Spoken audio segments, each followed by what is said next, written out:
إن الحمد لله نحمده ونستعينه ونستغفره ونعوذ بالله من شرور أنفسنا ومن سيئات أعمالنا من يهده الله فلا مضل له ومن يضلل فلا هادي له وأشهد أن لا إله إلا الله وحده لا شريك له وأشهد أن محمدًا عبده ورسوله أما بعد فإن خير الحديث كتاب الله وخير الهدى هدى محمد صلى الله عليه وسلم وشر الأمور محدثاتها وكل محدثة بدعة وكل بدعة ضلالة وكل ضلالة في النار قال الله سبحانه وتعالى وما آتاكم الرسول فخذوه وما نهاكم عنه فانتهوا واتقوا الله إن الله شديد العقاب عن أبي هريرة رضي الله عنه قال قال رسول الله صلى الله عليه وسلم لا ينجي أحدا منكم عمله قالوا يا رسول الله ولا أنت قال ولا أنا إلا أن يتغمدني الله برحمة سددوا وقاربوا واغدوا وروحوا وشيء من الدلجة والقصد تبلغوا رواه البخاري عن سهل بن سعد رضي الله عنه قال جاء جبريل عليه السلام إلى النبي صلى الله عليه وسلم عش ما شئت فإنك ميت واحبب من أحببت فإنك مفارقه واعمل ما شئت فإنك مجزي به ثم قال شرف المؤمن قيام الليل وعزه استغناؤه عن الناس رواه الحاكم সমস্ত প্রশংসা সে আল্লাহ সুবহানাহু ওয়া তাআলার দরবারে যে মহান রব আমাদেরকে অত্যন্ত মেহেরবানি করে আজকে 8 নভেম্বর 2025 দিনাজপুর চিরির বন্দর আন্দারমোহা পীরের বাজার সিদ্দিকিয়া ফুরকানিয়া মরহুম হাজি রহিম বক্স এতিমখানা হাফিজিয়া লিল্লা বোর্ডিং মাদ্রাসার উদ্যোগে আয়োজিত 61তম তাফসিরুল কোরআন মাহফিলে আল্লাহ সুবহানাহু ওয়া তাআলা আমাদেরকে আসার বসার তৌফিক দান করেছেন। আমরা সেই আল্লাহ সুবহানাহু ওয়া তাআলার দরবারে শুকরিয়া আদায় করছি আলহামদুলিল্লাহ। আবারও আল্লাহ তাআলার শুকরিয়া আদায় করছি যে আল্লাহ সুবহানাহু ওয়া তাআলা আমাদের জবান দিয়ে তার প্রশংসা করার তৌফিক দান করলেন। আল্লাহ সুবহানাহু ওয়া তাআলার প্রশংসা করা এটা আল্লাহর পক্ষ থেকে একটি কল্যাণ, একটি বারাকা, একটি নিয়ামত। সবাই ইচ্ছা করলেই আল্লাহ তাআলার প্রশংসা করতে পারে না, তবে আল্লাহ তাআলা যাকে বাছাই করেন, নির্বাচন করেন, তাকেই তার প্রশংসা করার তৌফিক দান করেন। সেজন্য আমরা আল্লাহ সুবহানাহু ওয়া তাআলার দরবারে আবারও তার শুকরিয়া আদায় করছি, আলহামদুলিল্লাহ। দুরুদ এবং সালাম পেশ করছি আমাদের সেই প্রিয় রাসূলের প্রতি, যিনি মন গড়াভাবে কিছু বলতেন না। আল্লাহ তাআলা তাকে যা জানাতেন তিনি তাই বলতেন। যার আনুগত্য করা, যার ইত্তেবা করা, যাকে মেনে চলা আমাদের জন্য অত্যন্ত জরুরি, অতীব জরুরি, ফরজ। সেই প্রিয় রাসূলের প্রতি দুরুদ এবং সালাম পেশ করছি, সাল্লাল্লাহু আলাইহি ওয়াসাল্লাম। কি আপনারা কি রাগ করেছেন? তো রাসূলের উপরে দুরুদ পড়ার ক্ষেত্রে আপনাদেরকে চুপচাপ পাওয়া গেল, মনে হয় রাগ করেছেন, তাই না? রাসূলের সাথে দুশমনি আছে, রাগ আছে? আমি আমার এই ছোট্ট গবেষণার জীবনে কোরআন এবং সুন্নাহ গবেষণা করে দেখেছি আল্লাহ সুবহানাহু ওয়া তাআলা যত কল্যাণ নাজিল করেছেন, সমস্ত কল্যাণ আপনি যদি একদিকে রাখেন আর রাসূলের উপরে দুরুদ যদি আরেক দিকে রাখেন, তাহলে রাসূলের উপরে দুরুদ আল্লাহর কাছে ভারী হয়ে যাবে। কয়েকটা হাদিস শোনাই, তাহলে বুঝতে আপনাদের সহজ হবে। ইমাম নাসাই তার সুনান আন-নাসাই কিতাবের ভিতরে 1297 নম্বর হাদিস, আনাস ইবনে মালিক রাদিয়াল্লাহু আনহু তিনি বলেন, রাসূল সাল্লাল্লাহু আলাইহি ওয়াসাল্লাম বলেছেন,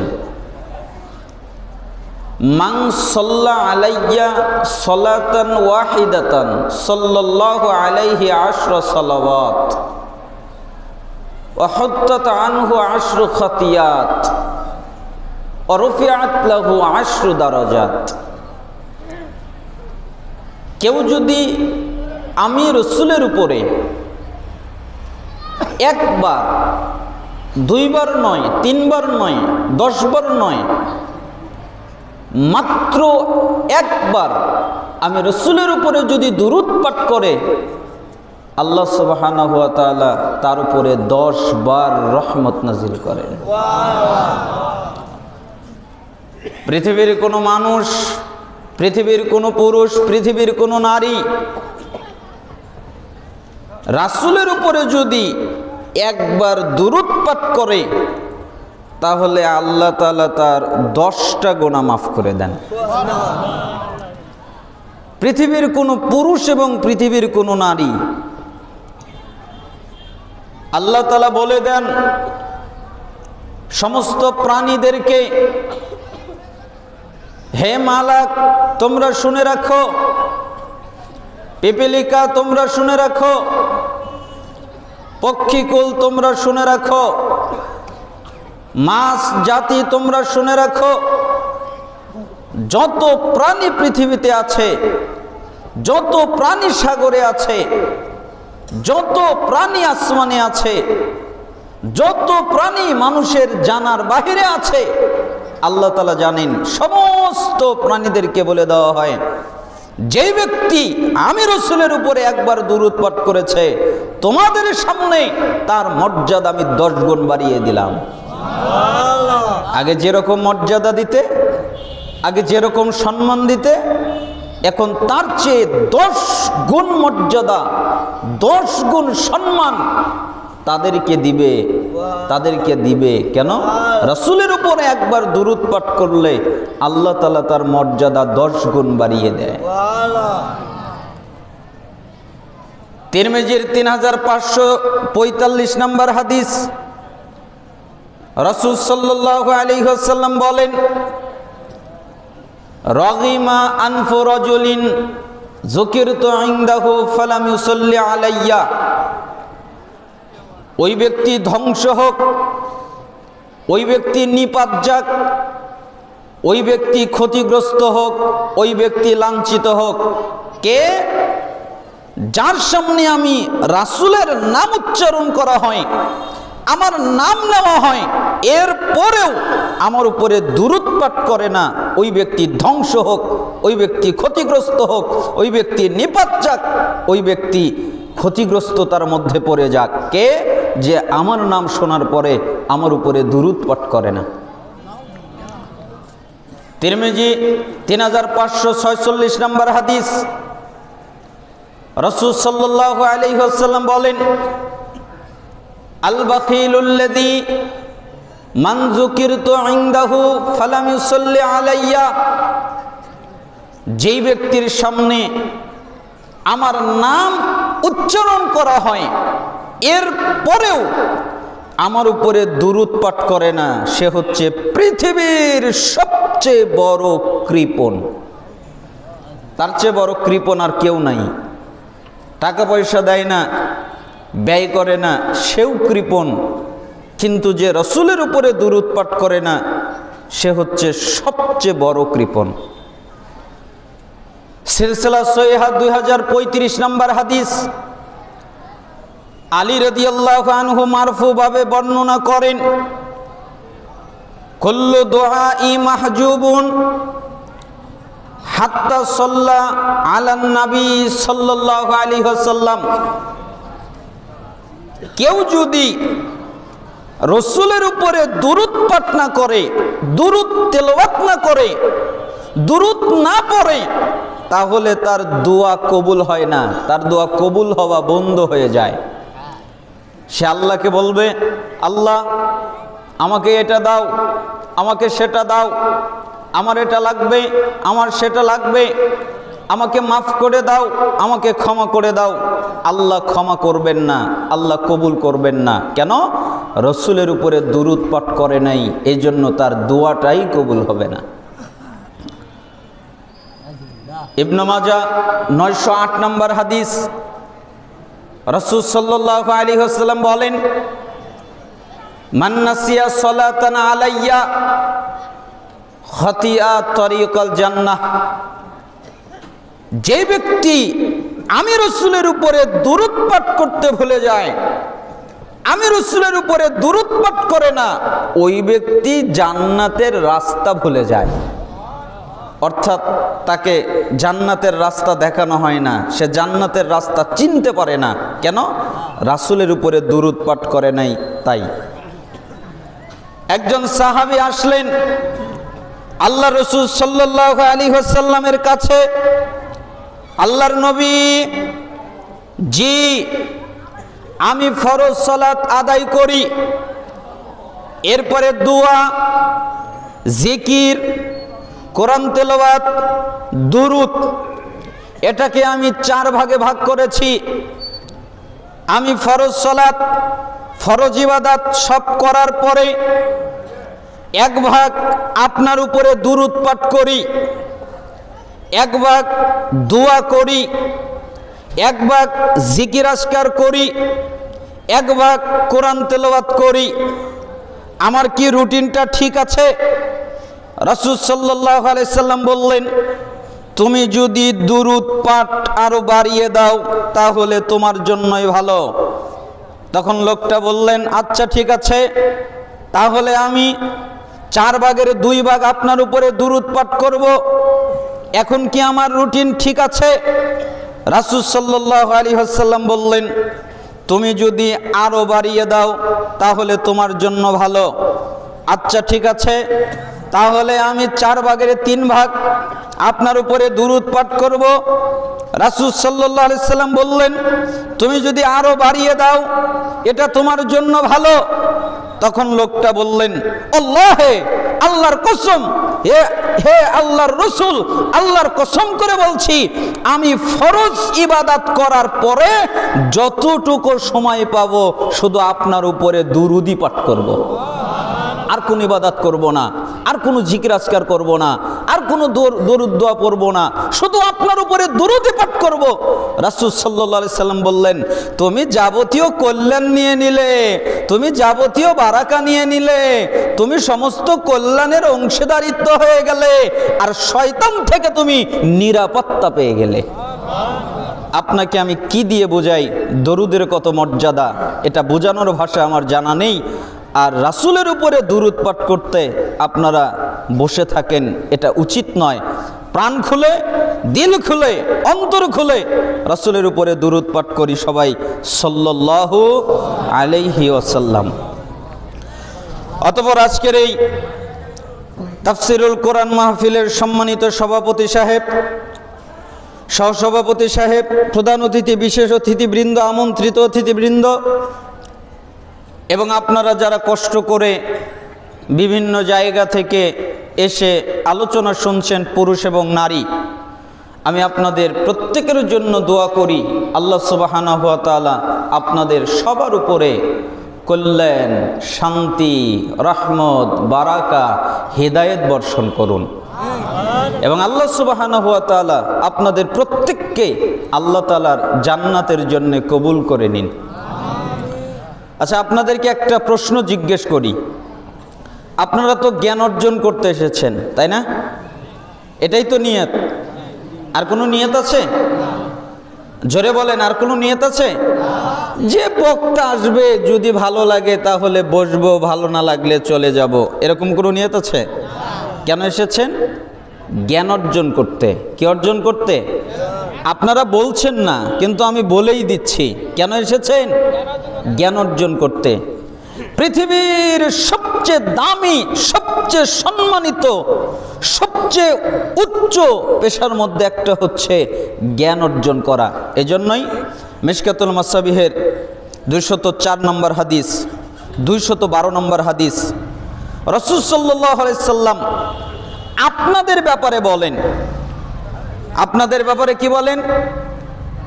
যেই ব্যক্তি মান সালাকা তরিকান ইয়ালতামিসু ফীহি ইলমান সালাকাল্লাহু লাহু বিহি তরিকান মিন তুরুকিল জান্নাহ, যে ব্যক্তি জ্ঞান অর্জন করার জন্যে, ইলম অর্জন করার জন্যে, বিদ্যা অর্জন করার জন্যে, কোরআন জানার জন্যে, হাদিস জানার জন্যে কোনো জায়গায় যায়, আল্লাহ তাআলা এর বিনিময়ে তার জান্নাতের পথকে সহজ, সরল, সঠিক করে দেয়।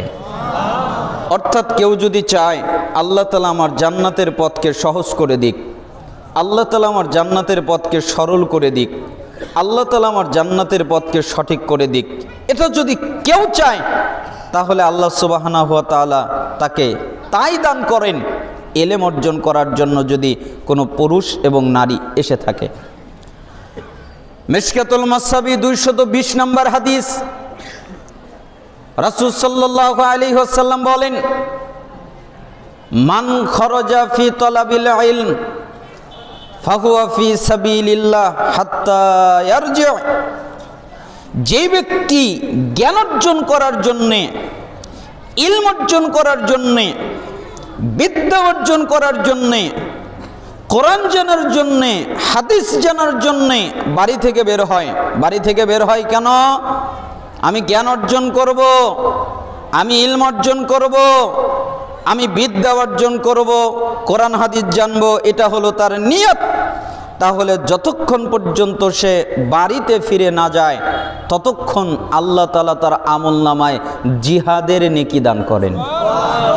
অর্থাৎ আপনি আল্লাহর পথে জিহাদ করলে, আল্লাহর পথে যুদ্ধ করলে আল্লাহ তাআলা যেই নেকি দান করতেন আপনাকে ওই নেকিটাই দান করেন। সৈয়দ তারগিব আত তারহিব 86 নম্বর হাদিস, রাসূল সাল্লাল্লাহু আলাইহি ওয়াসাল্লাম বলেন, কোনো পুরুষ, কোনো নারী যদি জ্ঞান অর্জন করার জন্য মসজিদে যায়, মসজিদে যায় কেন? আমি জ্ঞান অর্জন করব, আমি ইলম অর্জন করব, এটা হলো তার নিয়ত।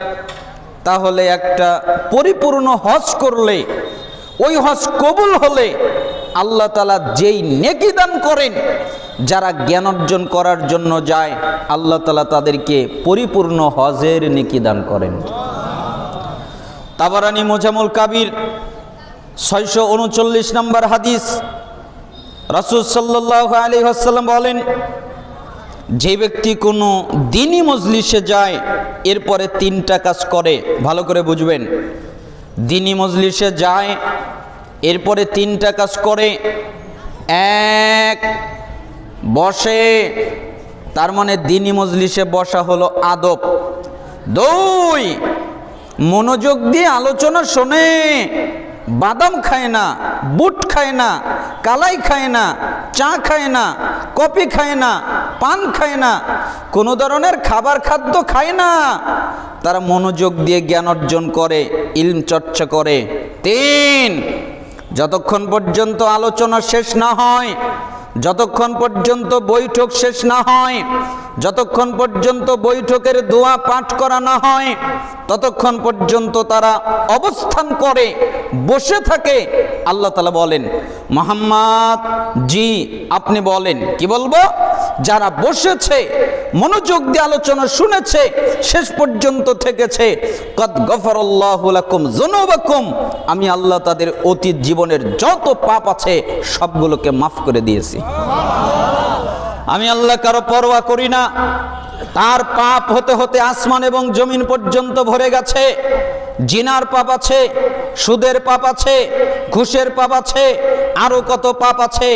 এত পাপ করেছে, আসমান এবং জমিনে পাপ রাখার মতো জায়গা নেই। এর পরেও যদি দ্বীনি মজলিসে বসে কোরআন সুন্নাহ মনোযোগ দিয়ে শ্রবণ করে জানে এবং শেষ পর্যন্ত অবস্থান করতে পারে, তাহলে আমি তো তাদের গুনাহ ক্ষমা করে দেই। ওয়া বুদ্দিলাত সাইয়্যাতিকুম হাসানাত, এবং তাদের যত গুনাহ আছে, যত অপরাধ আছে, যত ময়লা আছে, যত গুনাহ আছে, আমি আল্লাহ সবগুলোকে নেকিতে পরিণত করে দেই। আজকে যদি এই দিনাজপুর চিরির বন্দর আন্দারমোহা এই এলাকার মানুষজন এই হাদিসটা জানতো, এই হাদিসটা বুঝতো, তাহলে তারা একটা মাত্র গুণের কারণে, তাদের পাপ ক্ষমা করার কারণে এবং তাদের পাপ নেকি বানানোর জন্যে এই আন্দারমোহা অত্র মাদ্রাসা মাঠে চলে আসতো। জায়গা দেওয়া যেত না, সবাই বসে থাকতো। কেন? আমার গুনাহ ক্ষমা হবে এবং গুনাহগুলো নেকিতে পরিণত হবে। ঠিক না? আপনারা চান না? চান না? এই ফজিলত চান? আল্লাহ সুবহানাহু ওয়া তাআলা আপনাদেরকে এই ফজিলত দান করুন। একজন সালাফ ইলম অর্জন করার ক্ষেত্রে একটা কথা বলতেন। আমি এই কথা বলে আমি যে আয়াত আমার খুতবায় পাঠ করেছি মূল আলোচনায় চলে যাব। আব্দুল্লাহ ইবনে মুহাম্মদ ইবনে উবাইদ আত-তামিমি তিনি বলেন, সালাসাতুন মাফকুদাতুন ওয়া সালাসাতুন মাওজুদাতুন, 3টা জিনিস মানুষের কাছে আছে, 3টা জিনিস মানুষের কাছে নাই। তোমরা যদি মানুষকে গবেষণা করো, তোমরা যদি মানুষকে দেখো, তোমরা যদি কোনো পুরুষ নারীকে দেখো, তাহলে দেখবে তাদের কাছে 3টা আছে, 3টা নাই।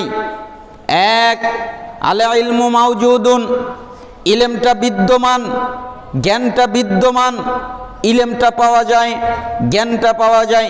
কিভাবে? আজকে অনেক মাদ্রাসা আছে, আজকে অনেক আলেম আছে, আজকে অনেক মুহাদ্দিস আছে, আজকে অনেক ইমাম আছে, আজকে অনেক খতিব আছে, আজকে অনেক কিতাবাদি আছে, আজকে মোবাইলের ভিতরে কোরআন হাদিস পড়া যায়, তার মানে ইলম পাওয়া যায়, ইলম বিদ্যমান, ইলম আছে। ওয়াল আমালু বিল ইলমি মাফকুদুন, কিন্তু ইলম অনুযায়ী আমল নাই। ঠিক না? এলেম আছে না নাই? আছে, কিন্তু এলেম অনুযায়ী আমল নাই। যে শিক্ষক পড়ায় ওযু করলে 2 রাকাত সালাত আদায় করতে হয়, ওই শিক্ষক ওযু করে কিন্তু জিন্দেগিতে 2 রাকাত সালাত আদায় করে না। যে শিক্ষক পড়ায় গীবত করা যায় না, ওই শিক্ষকই গীবত করে। যে শিক্ষক পড়ায় তাকাব্বুরি করা যায় না, অহংকার করা যায় না, চগলখড়ি করা যায় না, এ পাপ করা যায় না, সে পাপ করা যায় না, ওই শিক্ষকই ওই পাপ করে। যেই শিক্ষক দুর্নীতির বিরুদ্ধে আলোচনা করে, যেই ব্যক্তি দুর্নীতির বিরুদ্ধে আলোচনা করে, যেই ব্যক্তি ঘুষের বিরুদ্ধে আলোচনা করে, যেই ব্যক্তি জিনার বিরুদ্ধে আলোচনা করে, তাদের মধ্যেই অধিকাংশ মানুষ ওই গুনার মধ্যেই জর্জরিত হয়ে থাকে। তার মানে ইলম আছে, জ্ঞান আছে, বিদ্যা আছে, কিন্তু ইলম অনুযায়ী আমল নাই।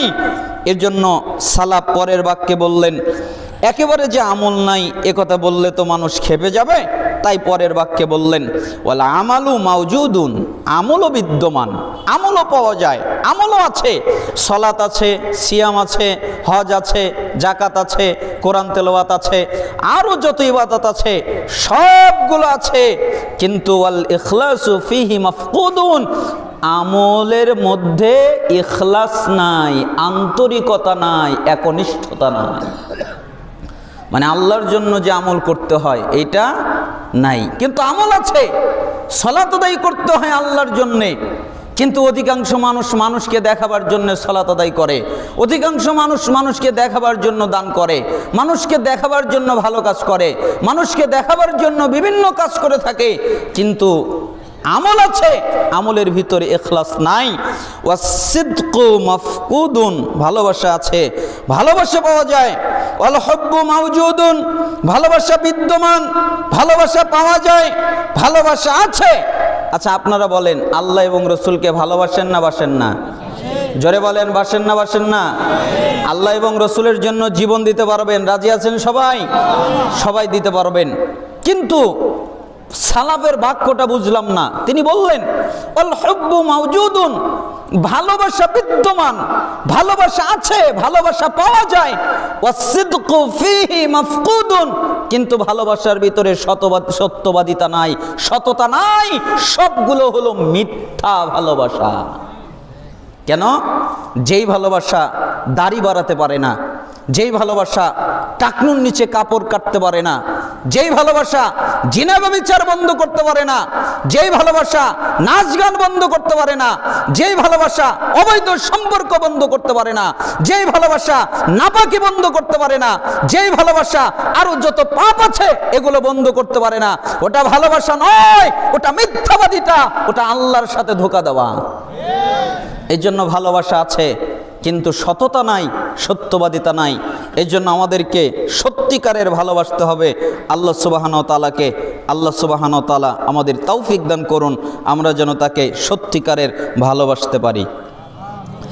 আমি আমার খুতবার মধ্যে একটা আয়াত পাঠ করেছি, যেখানে আল্লাহ তাআলা বলেন ওয়ামা আতাকুমুর রাসূলু ফাখুযুহু, রাসূল তোমাদের যা দেয় তোমরা তা নাও।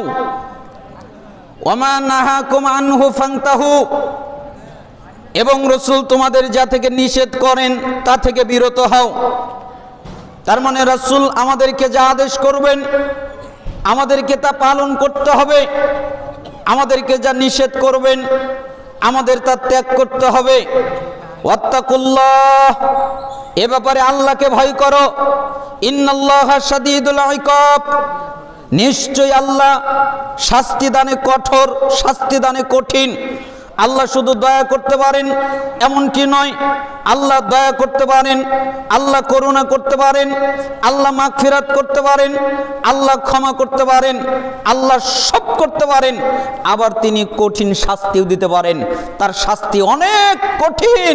এজন্য আল্লাহ তাআলা বললেন রাসূল তোমাদের যা দেয় তোমরা তাই নাও, এবং রাসূল তোমাদের যা থেকে নিষেধ করেন তোমরা তা থেকেই বিরত হও।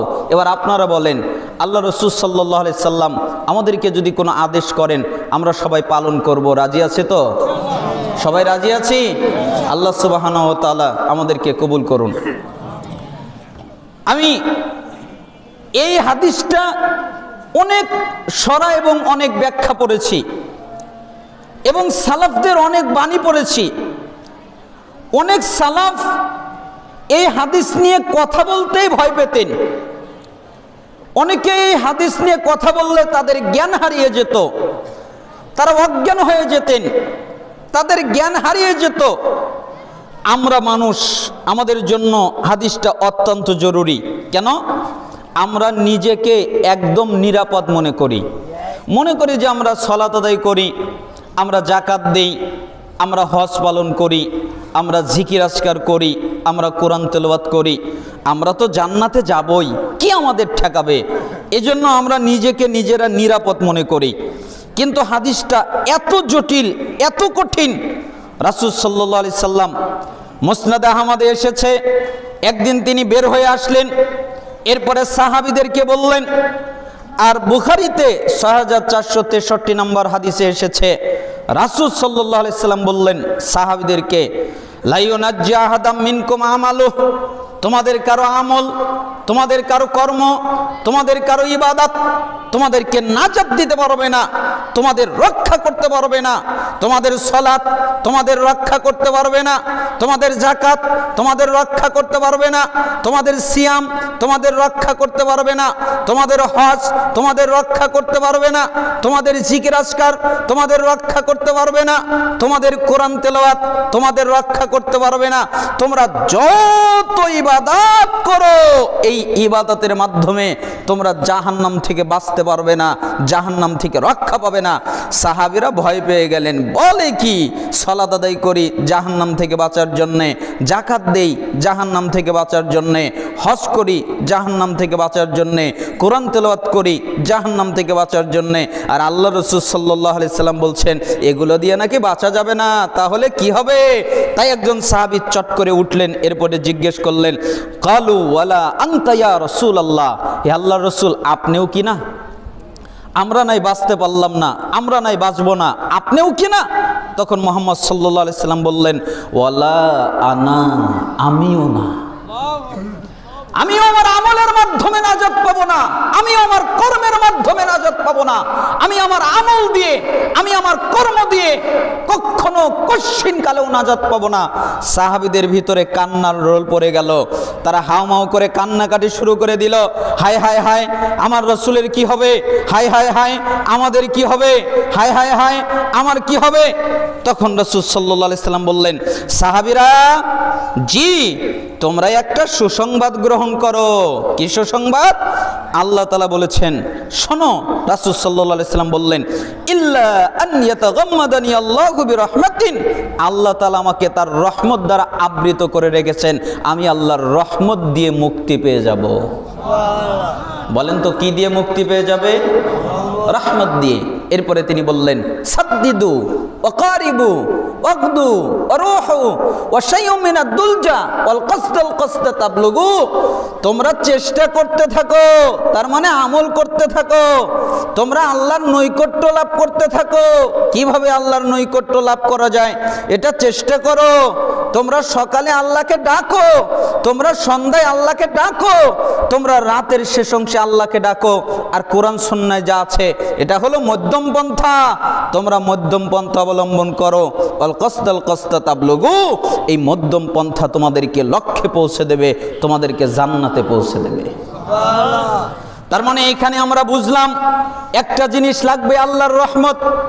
ইমাম ইবনে রজব আল হাম্বলী রাহিমাহুল্লাহ তিনি এই বিরহমাতিনের রহমত দ্বারা এই শব্দ বোঝাবার জন্যে তিনি একটা পরিপূর্ণ বই লিখেছেন, শুধুমাত্র বি এই শব্দ বোঝাবার জন্যে, বা এই শব্দ বোঝাবার জন্যে, বা বাজের বি এই শব্দ বোঝাবার জন্যে একটা পরিপূর্ণ বই লিখে ফেলেছেন। তিনি বলেছেন যে ইবাদত কবুল হওয়ার জন্যে, ইবাদত আল্লাহর কাছে গ্রহণ হওয়ার জন্যে, ইবাদত দিয়ে নাজাত পাওয়ার জন্যে দুইটা জিনিস লাগে।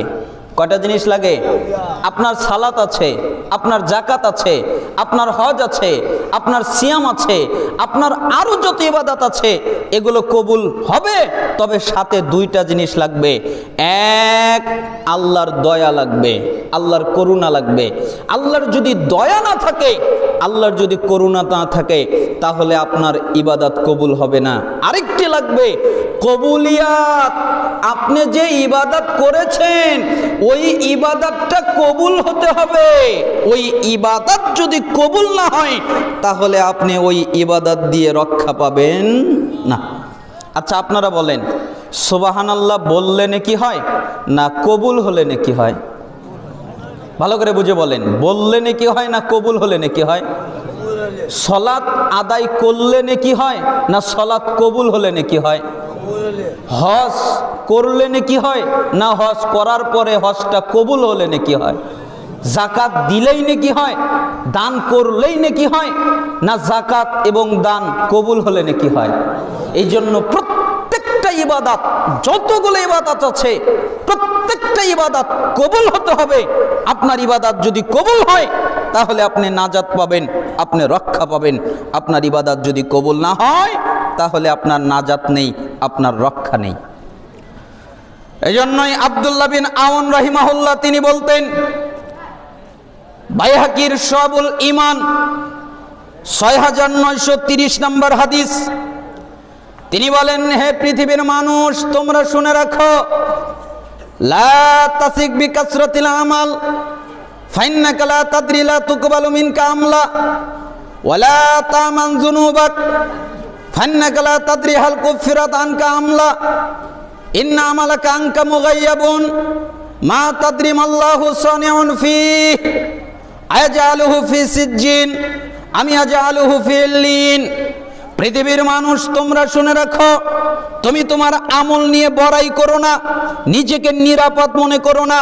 সালাত আদায় করেছো, যাকাত দিয়েছো, হজ করেছো, উমরা করেছো, জিকির আজকার করো, কোরআন তেলাওয়াত করো, তাই তুমি নিজেকে নিরাপদ মনে করলে আমি তো ইবাদত করি, আমি তো নিরাপদ, আমি তো বেঁচে যাব, আমি তো রক্ষা পেয়ে যাব, এটা তুমি মনে করো না। কেন? তুমি যে ইবাদতগুলো করেছো ওই ইবাদত কবুল হয়েছে না হয় নাই এটা তোমাদের কারো জানা নাই, ঠিক না? আচ্ছা, আপনারা কি বলেন, জানা আছে? আজকে ইশারের সালাত পড়েন নাই আপনারা? কে বলতে পারবেন যে আমার ইশারের নামাজ কবুল হয়েছে? অথবা এই এতদিন ধরে যত ইবাদত করেছেন, যত জিকির আজকার করেছেন, যত কোরআন তেলাওয়াত করেছেন, আপনি কি বলতে পারবেন যে আমার ইবাদত কবুল হয়েছে? এরপরে তিনি বললেন, নিজের গুনার ব্যাপারে নিরাপদ বোধ করো না। গুনাহ করেছো আর আল্লাহর কাছে মাপ চেয়েছো, আল্লাহ মাফ করে দাও, আল্লাহ ক্ষমা করে দাও, আল্লাহর কাছে তওবা করেছো, তওবা করে মাপ চেয়ে তুমি একবারে নিরাপদ হয়ে গেছো, এটা মনে করো না। কেন? তোমার গুনাহ ক্ষমা করা হয়েছে না হয় নাই এটাও তোমার জানা নাই, তাই না? আপনার গুনাহ ক্ষমা হয়েছে কিনা এটাও আপনি জানেন না, আপনার নেকিগুলো কবুল হয়েছে কিনা এটাও আপনি জানেন না। ইন্না আমালাকা আনকা মুগায়্যাবুন মা তাদরি মাল্লাহু সানিউন ফীহ। আল্লাহ তাআলা তোমাদের যত আমল আছে সমস্ত আমল তোমাদের কাছ থেকে গোপন রেখেছেন। আল্লাহ তাআলা তোমাদের সাথে কি আচরণ যে করবেন এটা তোমাদের জানা নাই। তিনি কি তোমাদেরকে ইল্লিন দেবেন নাকি তোমাদের সিজ্জিন দেবেন? তিনি কি তোমাদের জান্নাত দেবেন নাকি তোমাদেরকে জাহান্নাম দিবেন এটা তোমাদের জানা নাই। অতএব তোমরা নিজেকে নিরাপদ বোধ করো না। নিরাপদ মনে করা যাবে? সব সময় ভয়ে থাকতে হবে, হায় হায় হায় আমার যেন কি হয়। মুআয ইবনুল জাবাল রাদিয়াল্লাহু আনহু লাম্মা আনা হাদরাতুল মাউত বাকা, একদিন তিনি অনেক কান্নাকাটি করছিলেন। মাজমাউজ জাওয়ায়েদ 11785 নম্বর হাদিস। তাই কিছু সাহাবী ফাকালা লাহু মা ইবকিকা, তার কাছে এসে তাকে জিজ্ঞেস করলো, হে মুআয ইবনুল জাবাল, আপনি কাঁদেন কেন? আপনার কান্নার কারণ কি? আপনি কি কারণে কাঁদেন? তখন মুআয ইবনুল জাবাল তিনি বললেন, ওয়াল্লাহি লা আবকি জাযাম মিনাল মাউত ওয়ালা দুনিয়া উখাল্লিফুহা বাদি। শোনো, আমার যে মৃত্যু হবে এই ভয় আমার নাই, আমাকে যে মৃত্যুবরণ করতে হবে, আমাকে যে মরে যেতে হবে, আমাকে যে চলে যেতে হবে এই ভয় আমার নাই। আমার টাকা পয়সা ধন সম্পদ বাড়ি গাড়ি বাহন জমি জায়গা এগুলো রেখে চলে যেতে হবে এই ভয় আমার নাই। আমার মৃত্যুর ভয়ও নাই, আমার সব কিছু রেখে চলে যেতে হবে এই ভয় আমার নাই। তাহলে আপনার মৃত্যুর ভয়ও নাই, সব কিছু রেখে চলে যেতে হবে এই ভয়ও নাই, তাহলে আপনি কাঁদেন কেন? আমি কাঁদি কেন জানো? ওয়ালাকিন্নী সামিউতু রাসূলুল্লাহ সাল্লাল্লাহু আলাইহি ওয়াসাল্লাম ইয়াকুল, আমি আল্লাহর রাসূলকে বলতে শুনেছি, তিনি বলেছেন, ইন্নামা হুমা কবদাতান ফাকাবদাতুম ফিন নার ওয়া কবদাতুম ফিল জান্নাহ। আদম সন্তানের যত রূহ আছে আল্লাহর দুই মুষ্টিতে ভাগ করা আছে। আদম সন্তানের যত রূহ আছে আল্লাহর দুই মুষ্টিতে ভাগ করা আছে। আদম সন্তানের যত রূহ আছে আল্লাহর দুই মুষ্টিতে ভাগ করা আছে। একটা যাবে জান্নাতে, একটা যাবে জাহান্নামে। একটা যাবে জান্নাতে, একটা যাবে জাহান্নামে। একটা যাবে জান্নাতে, একটা যাবে জাহান্নামে। ওয়ালা আদরি ফি আইয়িল কবদাতাইনি আকুনু, আমি মুআয ইবনুল জাবালের জানা নাই জান্নাতেরটাই না জাহান্নামেরটাই, আমি জান্নাতেরটাই না জাহান্নামেরটাই, আমি জান্নাতেরটাই না জাহান্নামেরটাই, এটা আমি জানি না, তাই আমি কাঁদছি। আচ্ছা, মুআয ইবনুল জাবাল জানে না জান্নাতে যাবে না জাহান্নামে যাবে, তাই কাঁদে, তো আপনার আর আমার জানা আছে? একটা কথা মনে পড়ে গেল, ইমাম ইবনু রজব আল হাম্বলী রাহিমাহুল্লাহর লিখিত একটা কিতাব আত-তাখয়ীফু মিনান নার ওয়াত তাহরিফু বিহালি দারিল বাওয়ার, জাহান্নামের উপরে অসাধারণ একটা কিতাব। তার ভিতরে তিনি নোট করছেন, একদিন ঈসা আলাইহিস সালাম একটি পাহাড়ের কাছে গেলেন। এরপরে পাহাড়ের কাছে গিয়ে দেখলেন দুটি ঝর্ণা, একটা ডান দিক থেকে পড়ে আসছে, একটা বাম দিক থেকে পড়ে আসছে। তাই তিনি পাহাড়কে জিজ্ঞেস করলেন, পাহাড়? পাহাড় জবাব দিল, জি আল্লাহর নবী আপনি বলেন। আচ্ছা, আমি যদি তোমাকে কোনো প্রশ্ন করি তুমি কি তার জবাব দিবে? জি আপনি বলেন, আমার জানা থাকলে আমি জবাব দিব।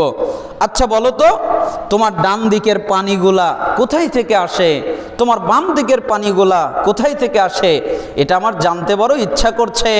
তখন পাহাড় কান্নার স্বরে বললেন, আল্লাহর নবী, যেদিন আল্লাহ তাআলা বলেছেন আমি মানুষ দিয়ে জাহান্নামকে জ্বালাবো, আমি পাথর দিয়ে জাহান্নামকে জ্বালাবো, পাথর দিয়ে জাহান্নামকে জ্বালানো হবে, এই কথা যেদিন বলেছে ওই দিন থেকে আমি পাথর কান্না শুরু করেছি।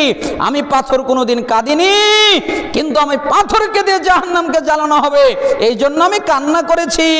এই ডান দিকের পানি হলো আমার ডান চোখের পানি, এই বাম দিকের পানি হলো আমার বাম চোখের পানি। আমি জাহান্নামকে ভয় করি, তাই আমি কাঁদি, তাই ঝর্ণা প্রবাহিত হয়, তাই পানি প্রবাহিত হয়। সূরা বাকারার ৭৫ নম্বর আয়াত, ৭৪ নম্বর আয়াত ব্যাখ্যা করবেন আব্দুল্লাহ বিন আব্বাস রাদিয়াল্লাহু আনহুমা, তিনি বলেন তার ছাত্র মুজাহিদ তাফসিরে তাবারিতে ব্যাখ্যা করতে গিয়ে বলছেন, পাহাড় থেকে যে পানি নির্গত হয়, পাহাড় থেকে যে পানি আসে, এটা আল্লাহর ভয়ে কান্নার পানি। পাথর পাহাড় আল্লাহকে ভয় করে, এই জন্য পাথর কাঁদে, পাহাড় কাঁদে।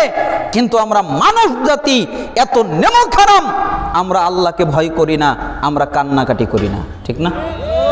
আল্লাহ সুবহানাহু ওয়া তাআলা আমাদের চোখে পানি আসার তৌফিক দান করুন, আমাদেরকে কান্নার তৌফিক দান করুন। এই জন্য আপনাকে এতটুকুই বুঝালাম, নিজেকে নিরাপদ মনে করবেন না। আজ থেকে নিজেকে কি মনে করবেন না? নিরাপদ। সব সময় মনে করবেন আমার যেন কি হয়, আমার যেন কি হয়, আমি বিপদে আছি, আমি কি জান্নাতে যেতে পারবো, আমি কি জাহান্নাম থেকে বাঁচতে পারবো। সব সময় ভয়ের মধ্যে থাকবেন, সব সময় কান্নার মধ্যে থাকবেন, সব সময় অনিরাপদ মনে করবেন এবং আমল করতে থাকবেন, চেষ্টা করতে থাকবেন। আল্লাহ সুবহানাহু ওয়া তাআলা আমাদেরকে কবুল করুন।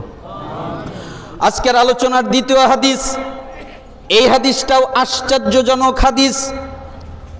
জিবরাইলের নসিহত বলা হয় এই হাদিসকে। একদিন জিবরাইল আমিন আল্লাহর নবী সাল্লাল্লাহু আলাইহি সাল্লামের কাছে আসলেন।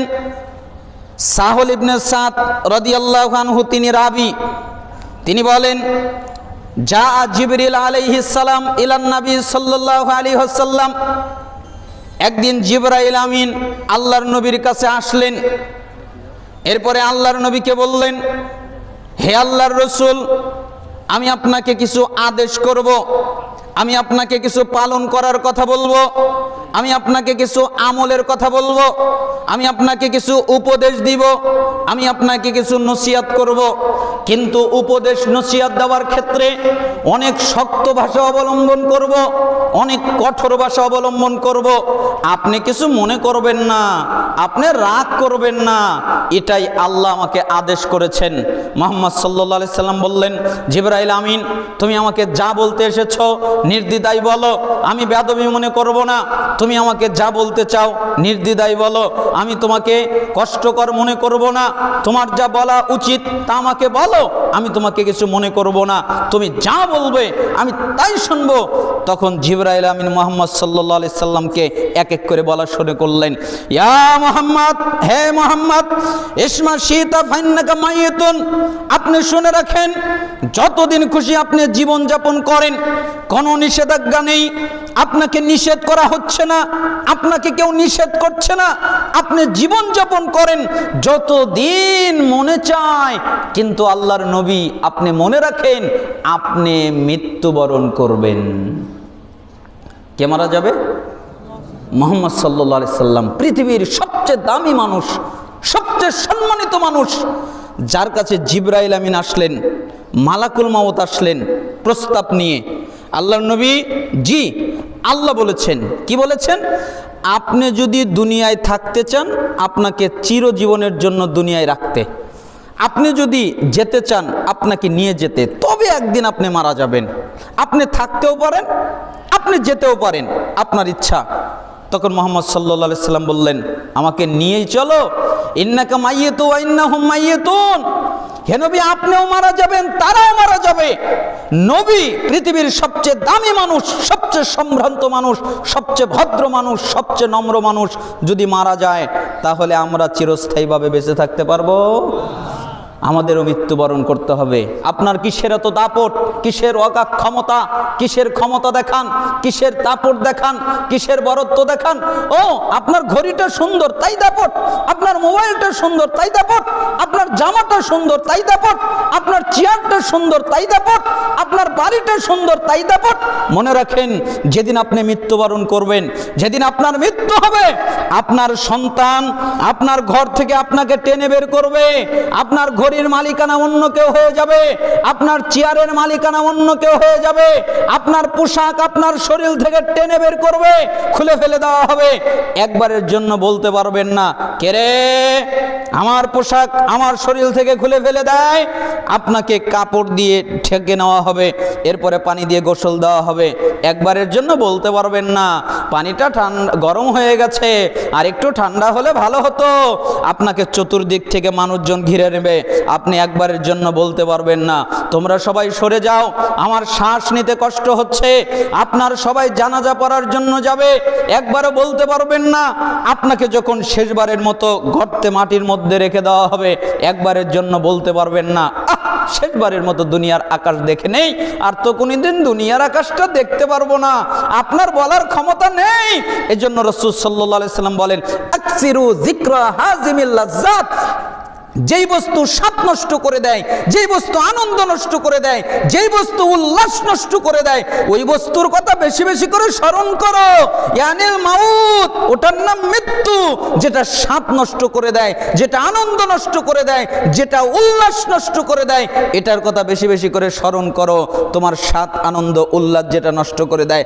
আরে আপনি সুন্দর একটা বাড়ি বানিয়েছেন, ওই বাড়ির ভিতরে একটা ফুল বাগান বানিয়েছেন, ফুল বাগিচা বানিয়েছেন, আপনার সন্তান একবার বলবে না আপনাকে এই ফুল বাগানে কবর দেওয়া হোক, এটা তো আমার বাবারই জায়গা, আমার বাবাই বানিয়েছে, একথা আপনার সন্তান বলবে না।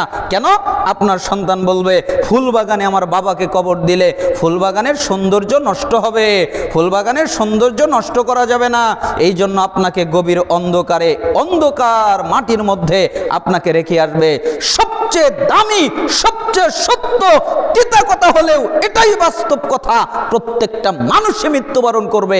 আর যখন মানুষ মারা যায়, মানুষ মৃত্যুবরণ করে, তখন পৃথিবীর সবচেয়ে অসহায় সে হয়ে যায়। এই জন্যই জিবরাইল আমিন বললেন, আপনি মৃত্যুর কথা স্মরণ করেন, আপনি মারা যাবেন। ইয়া মুহাম্মদ, হে মুহাম্মদ, ওয়া হাবিব মান আহাবাবতা ফাইন্নাকা মাফারিকুহু, আপনি যার সাথে খুশি বন্ধুত্ব করেন, কোনো অসুবিধা নাই, কোনো নিষেধ নাই।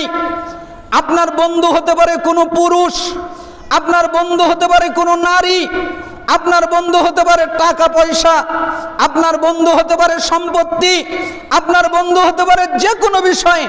কিন্তু মনে রাখেন, যেদিন আপনি মারা যাবেন, আপনার মৃত্যুবরণ হবে, ওই দিন আপনাকে একাই কবরে যেতে হবে। আপনার বন্ধু আপনার সাথে কবরে যাবে না, আপনিও আপনার বন্ধুর সাথে কবরে যাবেন না। আপনারা কি মনে করেন, আমাদের বন্ধু কি আমাদের সাথে কবরে যাবে, নাকি আমাদেরকে একাই কবরে যেতে হবে? একাই কবরে যেতে হবে। তবে হ্যাঁ, সালাফরা বলতেন যে তোমরা একটা জিনিসকে বন্ধু বানাও, সেটা হলো নেক আমল। কেন? নেক আমলকে যদি বন্ধু বানাও তাহলে নেক আমল তোমাদের সাথে কবর পর্যন্ত যাবে।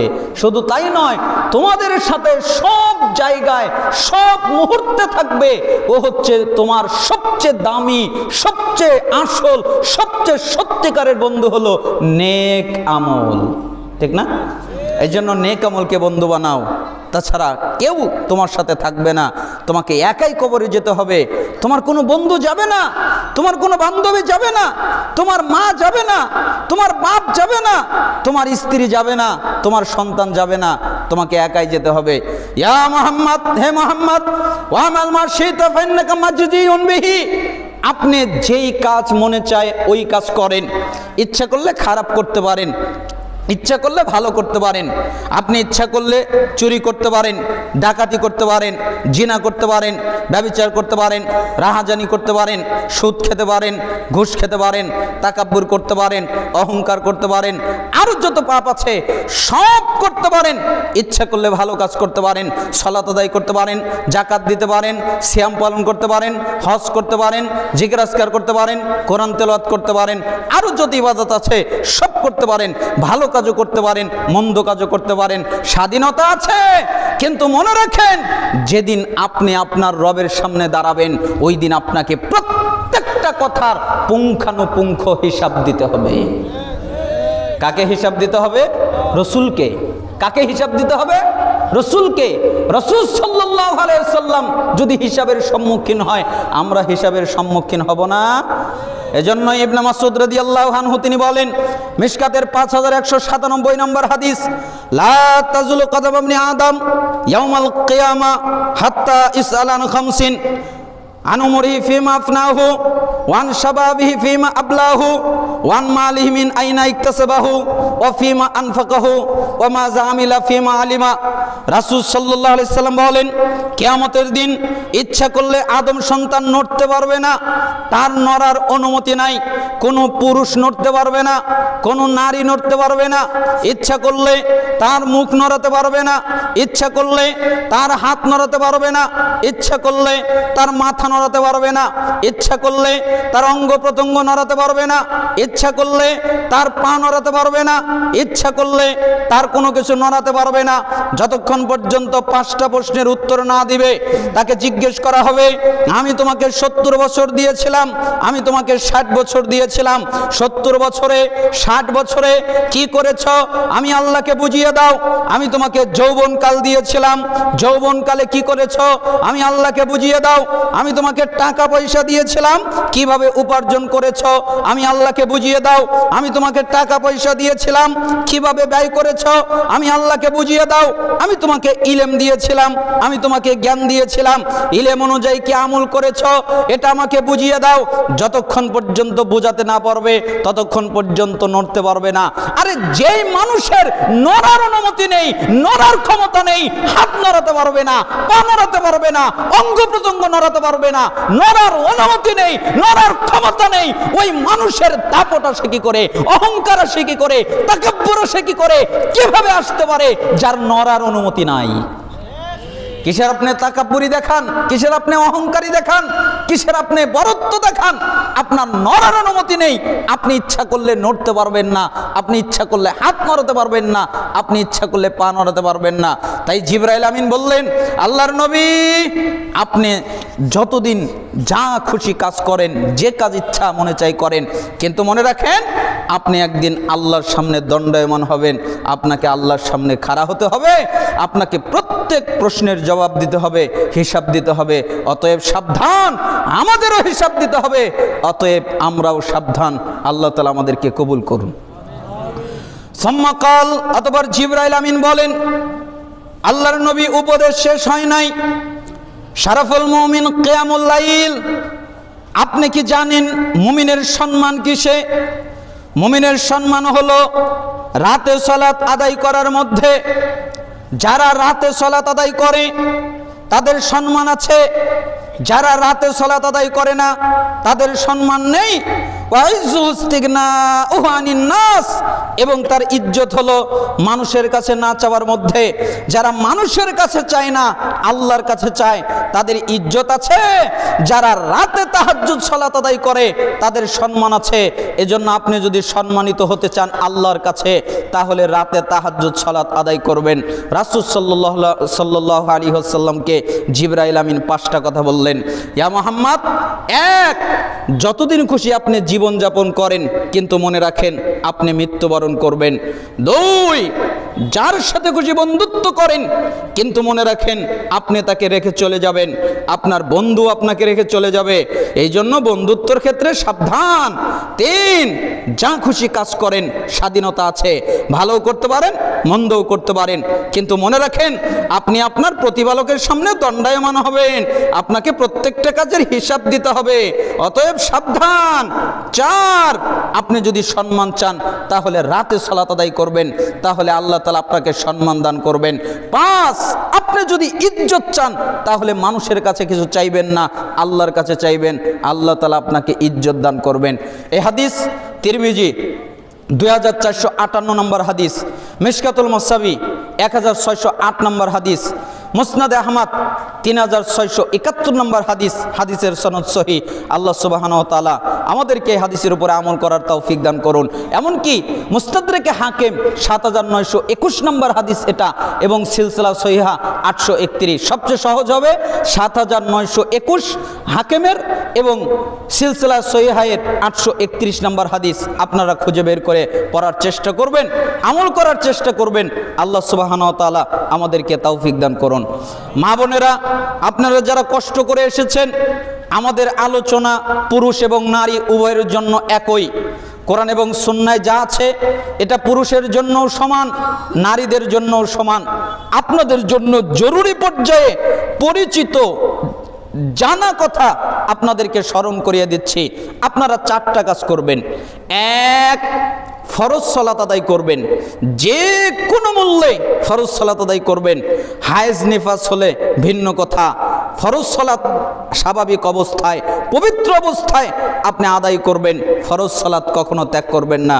2, রমজানের সিয়াম পালন করবেন, পবিত্র অবস্থায় রমজানের সিয়াম পালন করবেন। যদি 2-1টি কাজা হয়ে যায়, নষ্ট হয়ে যায়, তাহলে পরবর্তীতে আদায় করে দিবেন, সিয়াম পালন করবেন।